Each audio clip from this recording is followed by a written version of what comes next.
એટલે છેલ્લા કેટલાક સમયથી ગુજરાતમાં દારૂબંધી અંગે ખાસ કરીને વિરોધ પક્ષના જિજ્ઞેશ મેવાણી ઘણી બધી વાતો કરી રહ્યા છે. આની પહેલાં અગાઉ મેં ટ્વીટમાં લખેલું કે ભાઈ તમારો ઉદ્દેશ કદાચ સામાજિક હશે, લોકોને એનો સામાજિક ફાયદો પણ હશે, પણ તમારે કહેવાય ને કે તમારા મનમાં તો રાજકીય ઉદ્દેશો પડેલા છે, જેને કહેવાય ને કહી પે નિગાહે કહી પે નિશાને, એના જેવી પરિસ્થિતિ છે. વારંવાર ગુજરાતના ગૃહમંત્રી ઉપર પ્રહારો કરતા હતા અને એ પણ એ મુદ્દા ઉપર ઓછું ભણેલા છે.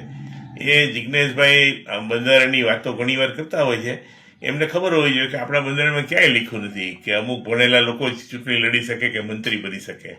એને કદાચ યાદ હશે કે ખબર નહીં, પણ ગુજરાતના મુખ્યમંત્રી કેશુભાઈ પટેલ બહુ ઓછું ભણેલા હતા અને છતાં લોકમાન્ય નેતા હતા.